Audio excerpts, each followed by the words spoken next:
E aí, pessoal, como é que vocês estão? Sejam todos muito bem-vindos a mais um episódio do nosso podcast da NR13. É um prazer estar aqui de volta, né? E no tema de hoje a gente vai estar falando sobre como avaliar instrumentos de controle e segurança. Então, como sempre eu já venho dizendo, né? O nosso tema aqui é integridade e segurança. A gente vai falar tudo sobre como você, engenheiro ou inspetor de equipamentos, pode trabalhar dentro dessa área e ainda ter ganhos acima de R$ 10.000 por mês com isso. Então, dito isso, vamos seguindo. Eu estou aqui com ele, Marcos Rosa, que é especialista na NR13. E aí, como é que estão as coisas? Tô bem, Vitor. Graças a Deus, tudo bem. Estamos aí de novo, né? Vamos fazer mais um podcast da NR13. Vamos ver se a gente engata agora aí alguns, né? Pelo menos um por semana, para ver se o pessoal tem cobrado aí esse conteúdo aqui, que é um conteúdo muito legal, né? Que é um conteúdo meio que perguntas e respostas e dá algumas dicas fantásticas aí pro pessoal. Mas esse é um tema muito bom, viu? Falar sobre dispositivo de segurança sempre é legal, sempre é bom, porque tem muita gente que tem dúvidas sobre isso, né? E eu acho que vai ser legal esse tema aí. Vamos lá. Então, vamos embora. Então, assim, como a gente já adiantou, né, sobre o nosso tema, então, falando que de integridade de equipamentos, a gente fala muito aqui sobre integridade de vaso de pressão, caldeiras, a parte de tubulação classificada, né? E tem um item que é de extrema importância, que é a parte de segurança e o instrumento de controle de pressão e temperatura, né? E eu queria começar falando sobre como que a norma aborda isso, como que a norma fala sobre esses dispositivos, como que o profissional habilitado tem que agir na avaliação desses instrumentos. Os dispositivos de segurança para vasos de pressão, enfim, tanques metálicos, tubulações e também caldeiras, né? A norma ela trata isso com muito rigor, né? Eu acho que a palavra, se a gente fosse para resumir tudo, seria muito rigor. Porque realmente tem que ser rigorosa, né? Essa tratativa da norma NR13 para esses itens, porque são os itens que dão a segurança tanto para o equipamento como também para os operadores desses equipamentos. Lembrando que equipamentos, vasos de pressão, caldeira, são equipamentos de alto risco. Então, se são de alto risco, a gente precisa ter uma capacidade alta também de controlar esses riscos de uma forma correta, né? E a norma NR13, ela exige, então, que todos os vasos de pressão e caldeiras, por exemplo, tenham que ter, né, válvulas de segurança, que é as chamadas PSVs, né? Ou outros dispositivos de segurança. Até a norma NR13, ela cita a palavra válvulas de segurança, né? E cita também dispositivos de segurança, porque nem sempre um dispositivo de segurança vai ser uma válvula de segurança, mas ela vai dar a garantia de que aquele equipamento não vai entrar em colapso, ele não vai perder ali, né, a sua integridade devido a um erro de operação que pode acontecer, isso é previsível, né?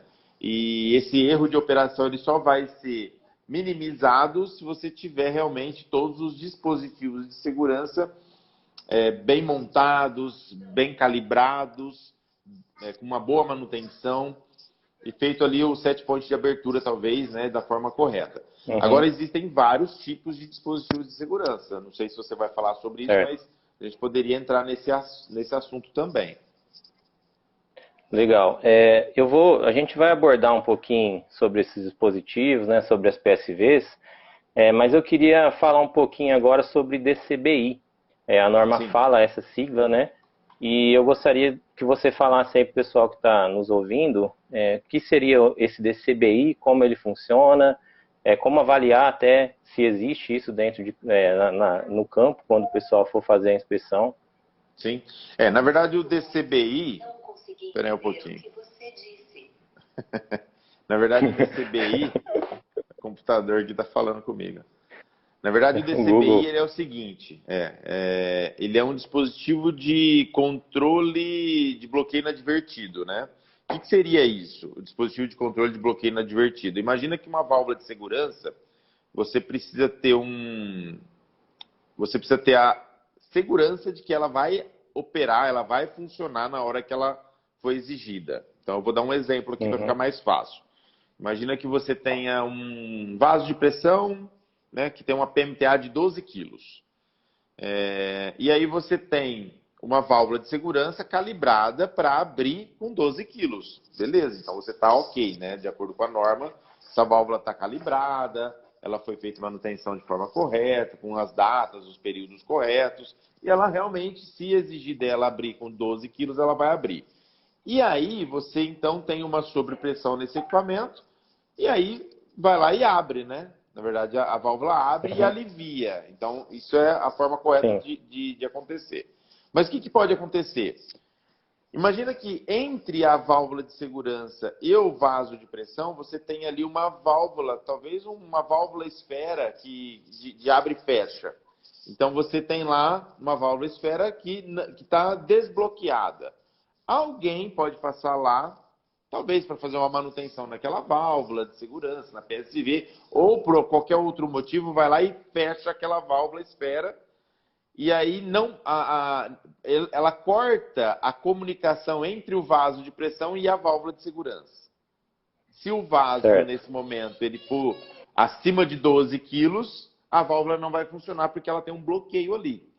O DCBI, ele serve para quê? Para fazer com que aquele bloqueio, aquela válvula, ela não seja ativada, né, por qualquer pessoa. Ou seja, ela só vai ter esse bloqueio, esse DCBI, ele é uma espécie de um cadeado para a válvula esférica, que ele vai funcionar só com uma chave. Então, essa chave fica na mão do responsável. Geralmente, do responsável pela segurança do trabalho ou da manutenção, enfim, do responsável geral, que sabe que aquela válvula tem que funcionar na hora que ela foi exigida. Então, o DCBI, ele é de grande importância quando você tem válvulas de fecho entre o vaso de pressão e a válvula de segurança.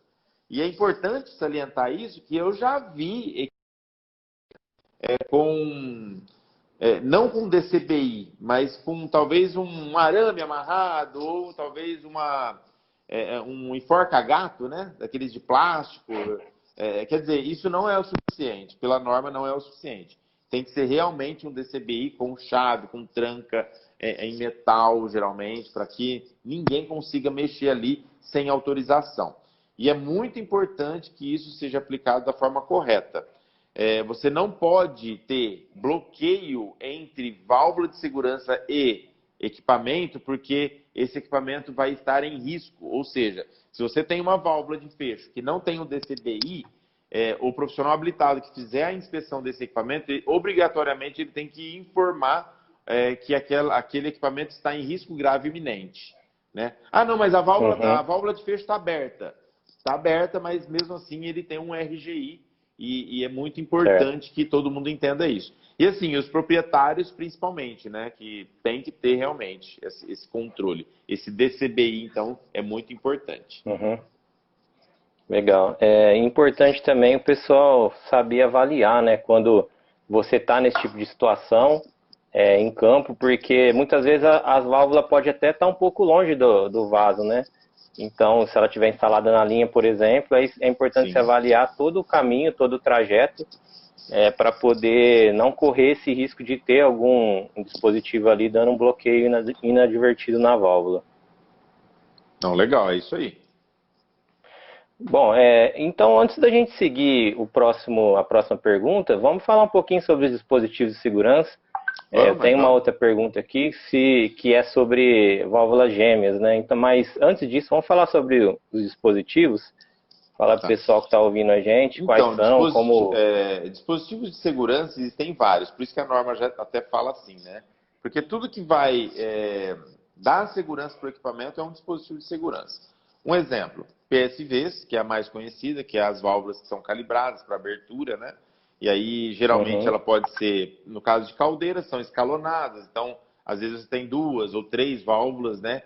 Para abrir de forma escalonada, para não jogar todo o vapor fora, né? E isso ajuda tanto no processo como também na segurança. Aí você tem, talvez, quebra-vácuos, né? Então, vamos supor, tanques metálicos que tem lá fluidos inflamáveis, eles têm o famoso quebra-vácuo e corta-chama, né? Que são uma válvula que ela trabalha em conjunto. É tipo um dispositivo de segurança que trabalha em conjunto. Eu falo isso em alguns vídeos meus no YouTube. E lá, por exemplo, ela vai agir como? Ela vai, se o tanque precisar respirar, ou seja, soltar o ar que está lá dentro, né? Ela vai abrir.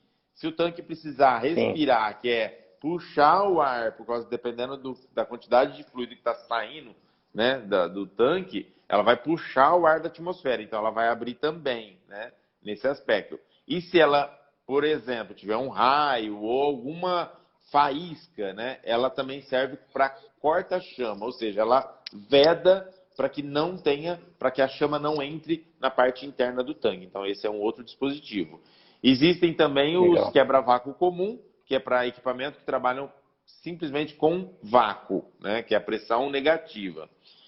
E existe também, inclusive é interessante esse item, na pergunta 13 da Perguntas Respondidas da NR13, fala sobre um tipo de dispositivo de segurança para vácuo, para quando trabalha em vácuo, que é a gente chama de selo hidráulico, né? Lá Disco na de norma. ruptura? Não, existe também esse, né? Eu vou falar sobre esse. Tá. Existe também o selo hidráulico. O selo hidráulico é como se fosse um sifão, né? Acho que você já viu isso, Uhum, já. Como se fosse um já. sifão. A parte de perguntas respondidas da norma fala sobre isso. E esse sifão, ele tem uma coluna de água que é o suficiente para a pressão negativa daquele equipamento. Então, imagina que ele trabalha com meio quilo negativo ou 1 quilo negativo. Então, aí é o tamanho que vai ser o sifão e a quantidade de água para que na hora que aquele equipamento puxe mais do que ele está calculado, ele trabalha com meio quilo de pressão. Esse é o cálculo dele. A PMTA é 0,5. Então, se ele puxar 0,6, ele vai puxar a água que está dentro do sifão. Então, é um negócio muito Uhum, legal isso, muito interessante. Claro é. que tem que ser baseado em cálculo, né, para que você consiga colocar Uhum, esse dispositivo, mas ele é muito usado na indústria em geral, que é o chamado selo hidráulico, né, que a gente chama. Claro que existe vários tipos. A perguntas respondidas da NR13 na pergunta 13, né, se vocês quiserem ir lá e ver isso, tem um dos modelos, mas existem outros modelos também que podem ser feitos. E daí tem o disco de ruptura, né? O disco de isso. ruptura, já me perguntaram isso. O disco de ruptura precisa ser calibrado? Ele não tem calibração, porque ele é um disco de Não. ruptura. Ele quebra na hora que ele for exigido, né? E se ele for exigido naquela pressão que ele foi fabricado, na verdade é a fabricação que manda, né? Um Uhum, exemplo aqui, eu tenho um vaso de pressão que trabalha com 1 quilo, 1 quilo positivo ou negativo, tanto faz, né, no caso do disco de ruptura. Aí eu ponho um disco de ruptura para 1 quilo. Se ele passar de 1 quilo aquele equipamento, o disco quebra e abre o fluxo. Então ele alivia o equipamento.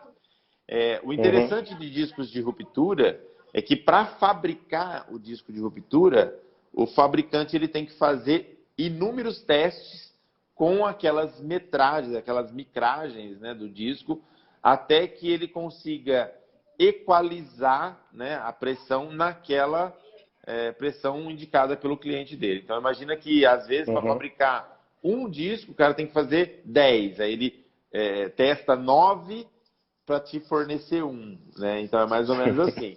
Então por isso que disco de ruptura ele tem um custo caro, mas é uma boa Uhum, pegada, né? O disco de ruptura é uma boa pegada, porque às vezes você coloca o disco de ruptura e o seu processo talvez nunca vai chegar naquela pressão, né? A PMTA de um equipamento, por exemplo, de 3 quilos e a pressão que ele trabalha na operação é 1. Nossa, nunca vai chegar em 3. Então ele pode pôr o disco de ruptura e esquecer ali, né? Ele nunca vai precisar é. fazer calibração ou manutenção daquilo, porque ele sempre vai estar seguro, né?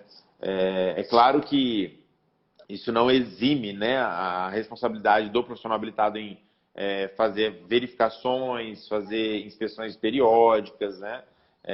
Cálculos Uhum, de vida remanescente e assim por diante. Mas o disco de ruptura, apesar de ser mais caro, ele é uma boa pedida também para quando você tem esse gate, né, um pouco maior entre o trabalho e a PMTA, tá? Eu acho que são esses, cara. Esses aí são todos os dispositivos de segurança que existem aí para esses equipamentos que trabalham sob risco aí de pressão. legal, legal. Então vamos seguindo aqui, Marcos. Ó, eu tenho uma pergunta a respeito de válvulas de segurança gêmeas que são instaladas nas caldeiras. E inclusive é até bastante dúvida do pessoal da audiência. Por exemplo, como que deve ser calibrado e no quesito de pressão e vazão. Para a gente falar um pouco sobre isso. Entendi.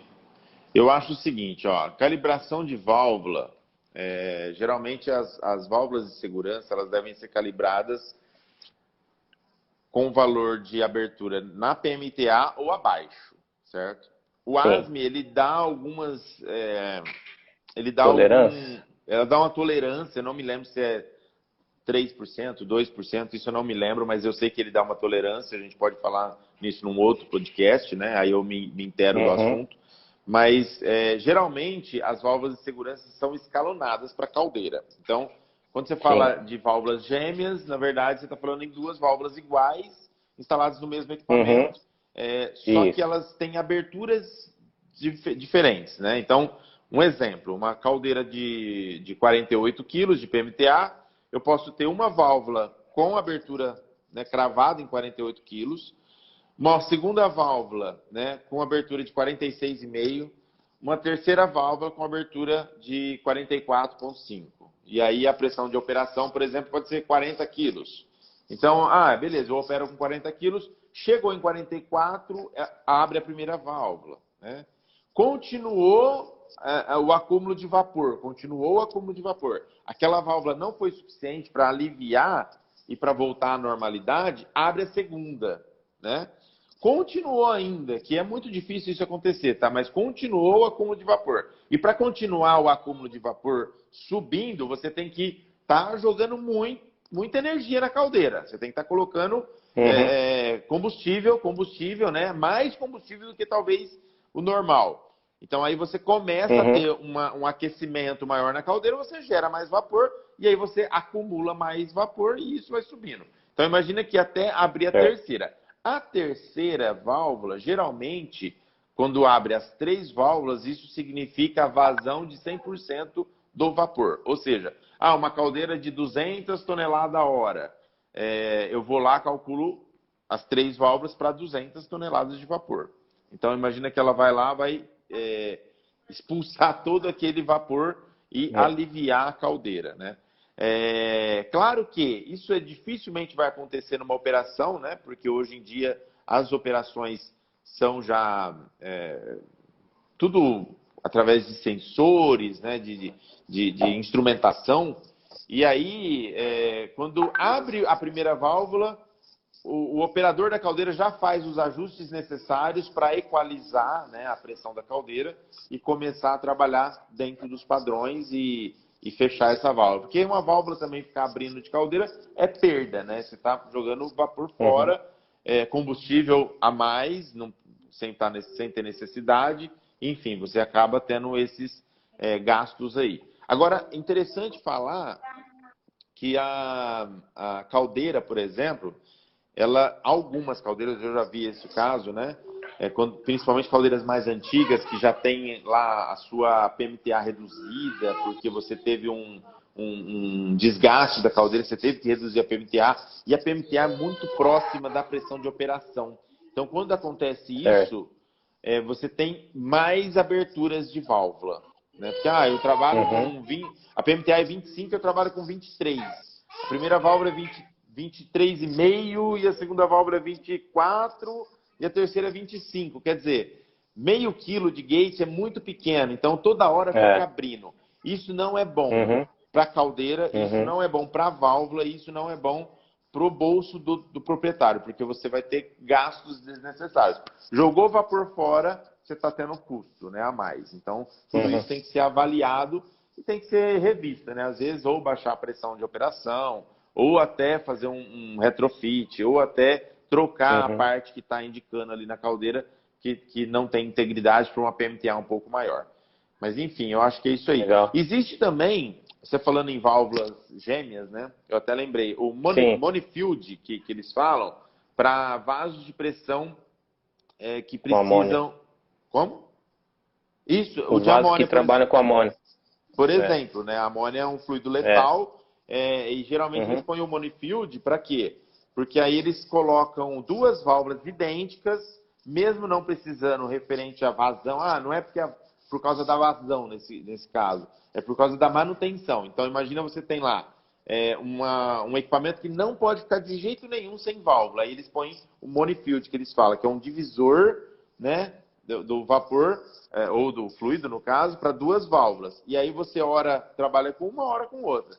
Eu vou deixar a da direita para mim fazer uma manutenção na da esquerda, e assim por diante. Então você nunca tem um Uhum. equipamento sem válvula de segurança. É algo que realmente a gente tem solicitado muito dentro de indústrias, né? Principalmente indústrias alimentícias, que usam aí amônia como refrigerante, líquido fluido refrigerante. E nos tanques de amônia a gente pede para colocar esse dispositivo, que fica muito mais fácil para se trabalhar, né? E o custo não é tão alto, assim, exagerado, que não dê para se fazer esse investimento. Acho que compensa muito. Uhum. Legal, Marcos. Tem Você mais está alguma dando aula pergunta? hoje, hein? Tem Não? sim. Ô, Marcos, vamos falar um pouquinho sobre calibração das PSVs. E assim, existe uma prática no mercado, né? Tanto do pessoal que faz a calibração, eu acredito que até os próprios donos de vasos ou os proprietários, né? De calibrar a válvula todo ano. Claro que tem situações e situações. Sim. Então, assim, eu queria primeiramente explicar para o pessoal o que a norma fala sobre isso e dentro disso, quais as situações que, por exemplo, a gente realmente, nessa situação aqui, realmente é interessante a gente estar calibrando todo ano, ou a gente pode trabalhar em cima do que a norma fala. Vamos falar um pouquinho sobre isso. Vamos sim, isso é interessante, esse assunto. Na verdade, é assim, o que acontece? A norma NR13, ela fala sobre válvula que você pode fazer a manutenção e a calibração das válvulas com período, né, ou com prazos máximos, ela fala assim, inclusive máximos, né, com base na inspeção interna dos vasos. Então, eu vou dar um exemplo aqui. Um vaso de pressão de categoria 3, né, a inspeção interna dele é a cada 6 anos. Então, a cada 6 anos, a gente tem que fazer a inspeção interna de um vaso de categoria 3. Pela norma, aquela válvula que atende aquele vaso, eu posso, então, calibrar e fazer manutenção dela a cada 6 anos. Isso é o que a norma NR13 fala e dá um período máximo para essa calibração. Não pode ser mais do que 6 anos. Porém, né, é o que você mesmo falou, tem vários aspectos que o profissional habilitado ele precisa avaliar. Um dos aspectos é tipo do fluido. Por que tipo do fluido? Imagina que você está falando de uma panela ou de um tanque de aquecimento de produto alimentício que tem uma viscosidade alta, um exemplo. Então, se a válvula abrir para expelir o fluido que está lá internamente, essa válvula ela vai sujar com esse produto, né, que é viscoso. Isso pode ocasionar engripamento ou sujeira ou algum tipo de deterioração da válvula. Então, nesses casos, a gente coloca um período de avaliação de manutenção e calibração muito menor do que a norma fala como máximo.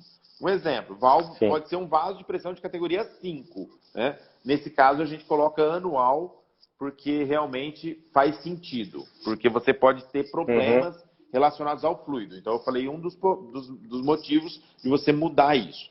O segundo motivo pode ser ambiente. Então, beleza, a válvula é vapor, tá lá tranquilo, vapor de água, não vai sujar a válvula internamente, porém, ela fica dentro de um ambiente altamente corrosivo.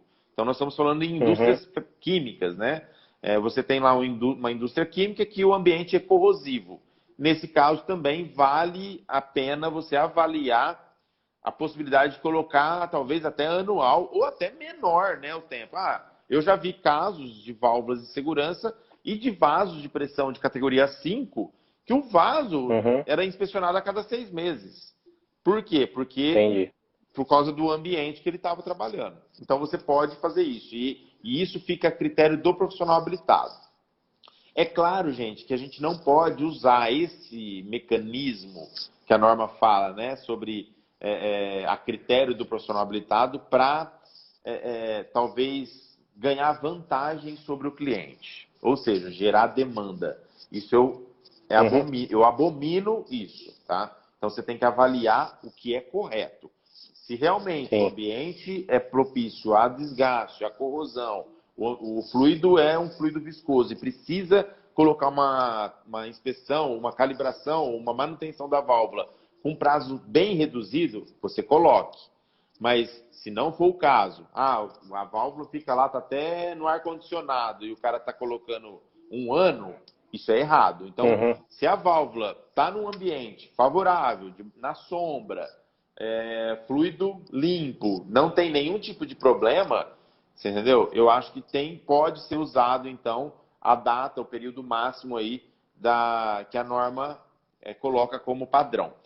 No nosso caso, né, aqui, você sabe muito bem, a gente costuma colocar nesses casos, mesmo a válvula estando em boas condições de ambiente e de fluido, a gente costuma colocar com base na inspeção externa. Então, ou seja, um vaso de categoria 3, a gente inspeciona, faz a calibração da válvula a cada 3 anos, de categoria 5 a cada 5 anos e assim por diante. Esse é um padrão nosso, só para não estender muito também isso, porque já pensou uma válvula ficar 10 anos sem nenhum tipo de avaliação, isso é muito tempo, no meu ponto de vista. Então, como é a critério do profissional habilitado, a gente toma essas medidas e a gente coloca isso nos procedimentos, né, que são criados pela gente, aí, pela nossa consultoria, para os nossos clientes. Né? Agora sim, é importante salientar, não gere demanda para você mesmo, não gere demanda. O que é gerar demanda? Alguns valvuleiros, principalmente quem trabalha só com calibração de válvula e manutenção de válvula, coloca no certificado, sem avaliar nenhum requisito desses que eu falei, né? Nem avaliar fluido, nem avaliar ambiente, o cara nem sabe onde está a válvula, ele simplesmente coloca 1 ano para fazer a recalibração ou a manutenção. 1 ano. Existem empresas, indústrias, que possuem 200 válvulas. Então, se o cara colocar 1 ano para tudo, todo ano o cara tem que tirar essas 200 válvulas, colocar de novo numa bancada, fazer o teste, e às vezes, a maioria das vezes, dessas 200, sei lá, 3 ou 4 precisa de um pequeno ajuste, né? E a maioria nem precisa de nada, o cara só troca o lacre. Quer dizer, então ele está gerando demanda.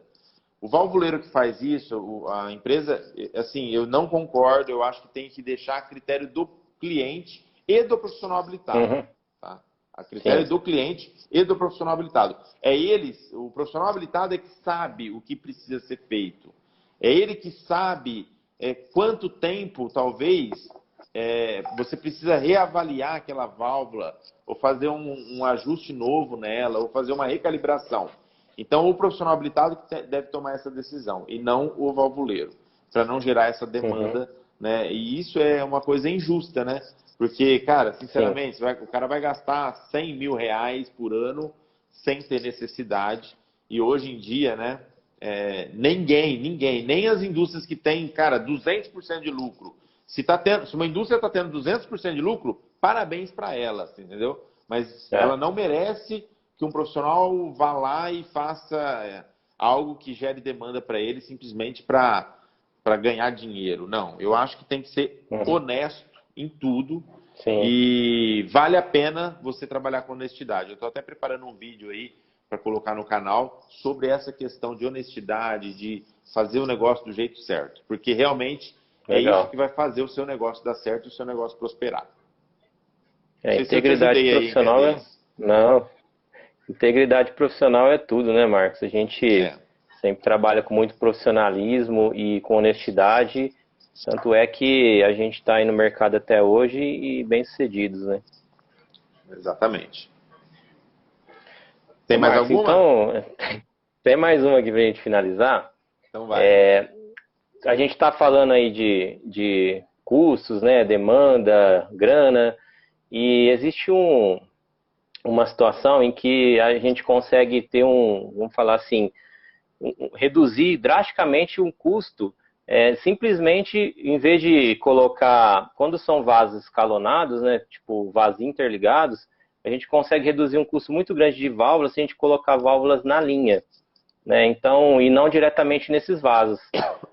A gente poderia falar um pouquinho sobre como fazer isso, como que seria essa hipótese para trabalhar tudo dentro da norma, dentro da NR13? Pode. Eu vou falar rapidamente aqui, né? Esse é um assunto, inclusive, eu tenho uma palestra, né, que eu entrego para os nossos clientes, inclusive para quem faz a gestão de ativos com a gente, que é a gestão de 100% dos vasos, aí a gente faz essa palestra para mostrar como reduzir custos, né? Então, assim, existe uma maneira da indústria reduzir, cara, até em 30%, 40% às vezes, os custos envolvidos com a norma NR13 dentro das indústrias. Inclusive, nós estamos planejando aí, para o final do ano, agora, né, acho que, se não me engano, novembro ou dezembro, nós vamos fazer um seminário com esse tema, né? Redução de custos no enquadramento ou na aplicação da norma NR13. Eu acho que vai ser bem bacana esse seminário e nós vamos entrar muito dentro desse assunto. Mas quer ver um exemplo? Ó? Vamos fazer um case aqui. Ó. É um case até real que já aconteceu com a gente. Imagina que você tem lá 10 vasos de pressão interligados, um no outro. São vasos que tem troca térmica, então são corpo e calandra. Olha só, 2 tipos de fluido cada vaso.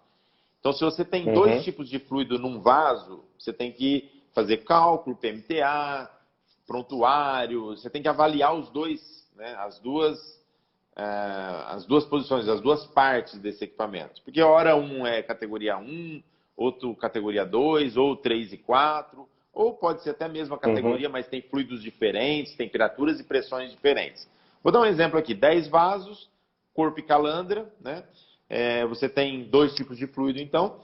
E aí, a norma fala que todo o equipamento deve ter válvula de segurança ou dispositivo de segurança instalado no equipamento, e aí ela dá uma sugestão, né? Ou na linha, né, que o interliga, que ele é interligado. Então, ela fala isso. Então, ela permite que você possa colocar, seriam 10 válvulas no fluido 1 e 10 válvulas no fluido 2. Então, nós estamos falando em 10 equipamentos e 20 válvulas de segurança, certo? Isso. Ah, Marcos, mas e a questão da vazão, né? Tem muita gente que fala isso. Ah, mas você fala para instalar na linha, mas e a questão de vazão? Tudo isso é avaliável, né? Então, nesse seminário, nós vamos ensinar como você vai fazer esse trabalho. Por isso que esse seminário vai ser legal. Então, você pode oferecer isso para o seu cliente. O profissional habilitado, que está me ouvindo aqui agora, ele pode oferecer isso para o seu cliente como uma alternativa. Olha que legal. E o cliente que está me ouvindo também, né? Às vezes pode falar assim, opa, eu vou assistir o seminário porque eu quero aprender como que isso funciona. Mas imagina que em vez de você instalar 10 válvulas no fluido A e 10 válvulas no fluido B, você consegue instalar uma quantidade muito menor. Talvez, dependendo da vazão, você consegue instalar 2 válvulas no fluido A e 2 válvulas no fluido B e já vai atender pressão e vazão. Ah, mas como que funciona isso? Na linha que interliga todos esses equipamentos. Então, imagina que você vai de 20 válvulas para 4. Então, isso já reduz o custo de compra de válvula, né? Então, reduz assim, cara, de 20 para 4, nós estamos falando em quantos por cento? Né? Em mais de 70%. Nós estamos falando em 70% de economia. Só nisso daí. Ah, mas tem mais economia? Tem, porque a válvula de segurança, como a gente acabou de falar aqui nesse podcast, tem manutenção, pô, né? E às vezes a manutenção dessas válvulas pode ser a cada 2 anos, ou a cada 3 anos, ou dependendo do seu fornecedor, né? Anualmente, e do seu fluido, e do seu ambiente, anualmente você tem que fazer. Mas imagina que fazer uma manutenção e uma calibração de 20 válvulas é uma coisa. Você fazer uma manutenção e calibração de 4 válvulas é totalmente diferente. Então, imagina a economia que você vai ter em fazer dessa forma, né? E é permitido por norma. É embasado isso em cálculos. Você entendeu? Então, é totalmente seguro e muito mais econômico. Por isso que a gente fala sobre essa questão, né, de economia barra enquadramento ou adequação da NR13. Existe como uma indústria hoje que tenha 500 vasos de pressão, pode ter 0 adequação, 0. Ó, cara, não tem nada, esses 500 vasos estão cru. Existe hoje a possibilidade de você fazer uma gestão inteligente economizar, né? Claro que vai ter que gastar sim, não é nada de graça, vai ter um custo, mas você consegue ter uma economia de tipo, nossa, eu ia gastar 5 milhões para adequar essa indústria em 2 anos e eu vou gastar 2 milhões para adequar essa indústria em 2 anos. Quer dizer, olha só a economia que uma gestão inteligente pode fazer para o cliente. Cara, é absurdo o negócio. E fora que a gente está falando aqui ainda só de adequação, né? Se você pegar a longo prazo, toda a economia que você vai ter só na manutenção de válvula, igual você comentou aí, coisa de 100 mil reais por ano, vamos falar que as 20 válvulas ficaria 100 mil reais. 4 válvulas, chutar aí 40 mil.